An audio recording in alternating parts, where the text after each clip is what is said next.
how the Vanderbilts lost their entire fortune. Let's learn from their mistakes so you can protect yours. I'm Casey Chohan, founder of togethercfo. Let's go. All right, so today we're focusing on the Vanderbilt family. You may not have heard of this family, but they used to be one of the richest families in the entire world. What happened? We're going to break it down step by step, go over the highlights, so more importantly, you can learn from their mistakes and grow your own family wealth. Right, so what happened? Cornelius Vanderbilt was the original OG. He's the one who took a loan for $100 from his mom and turned it into $100 million. That's right. He went from $100 all the way up to $100 million in the space of 66 years. So in today's money, that equates to around $2.6 billion. Totally self-made guy. Started off by growing some corn in a field and then quickly got into the shipping business and then into the railroad business. But we're not going to focus on the businesses he created and he grew, because that's business acumen. We're going to focus on what happened to the family legacy generation by generation and how their wealth was really squandered rather than grown like some other families that you may have heard of, like the Rothschild family, like the Rockefeller family, or like the Walton family, right? So we're going to compare to see what these guys did wrong, because there's always lessons to be learned in what people have done wrong, as well as copying what people are doing right. It's about finding that mixture between them both. One of the key quotes that Cornelius Vanderbilt said was that any fool can make a fortune. It takes a man of brains to hold on to it after it's made. It's a really powerful quote, and it means a lot. It means that anyone could get rich really quickly, right? There's a huge difference between being rich and becoming wealthy. You could have bought crypto on the off chance and now it's worth over $70,000 per Bitcoin.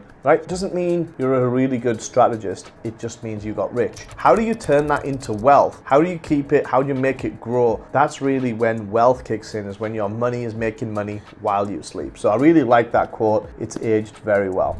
Going through the family history of the Vanderbilts, there was one of the sons of Cornelius, Billy Vanderbilt, that ended up taking over, even though he wasn't the first in line to do so. But life gets in the way, things happen, right? So Billy took over and the fortune was at 100 million. He was able to double that to 200 million in the space of 8 years. So he did really well. He was able to double that, and in today's money, that's going to be over $5.6 billion.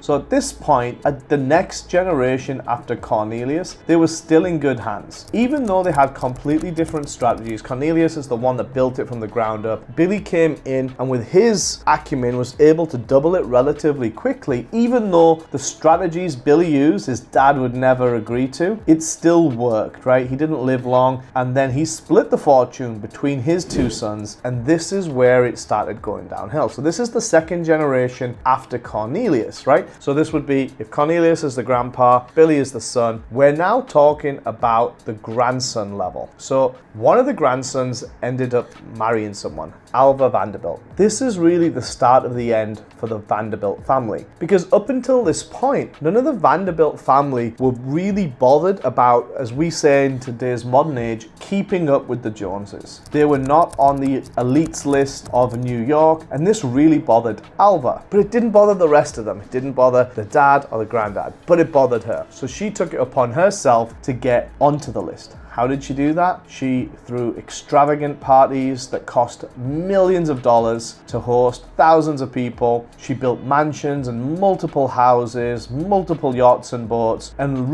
literally started living beyond their means. So the lesson learned here is really understand your numbers and your financials, right? Because if you're making, let's just say 100 million and you're spending 200 million, you're not going to be able to sustain that long term. She didn't really care because she didn't earn the money. Her husband didn't really care because he didn't earn the money. It was just given to them by their dad Billy and granddad Cornelius. So by that third generation, they had really lost the business acumen in the family. This is a big problem because they were now really good at socializing, being socialites, and spending money. So their expenses, they were living well beyond their means, and they weren't tracking anything. So when the economy changed, right, there's a whole host of stories going on with the railroads and how they expanded it, things like that. We won't touch on that. We're focusing on what actually happened in the dynamics and how to protect and create your own family legacy. So when the Great Depression happened, taxes started changing, World War came over, all these things happened at the same time, and it really impacted the family because all they were good at was spending. If Billy was still around, or if Cornelius was still around, I'm sure things would have been very, very different, whereas they wouldn't have spent as much and they would have reinvested some of that money into additional businesses. So it's really important to focus on, hey, what is the cash cow? What is driving all of this cash flow for us to invest and grow wealth? Again, that's the difference between being rich and being wealthy. Being rich is just having some money, but being wealthy is where your money is making money while you sleep. That's the real growth. They didn't have any of that. So by the time we get to today's age, you probably never heard of the Vanderbilt family, or you may have heard of Anderson Cooper, who's one of the last remaining Vanderbilts. But again, he's a self-made person. He didn't have any of the trust fund left over the same way other elite families like the Rockefellers or the Rothschilds have, because they didn't preserve their wealth, right? So it's really important to understand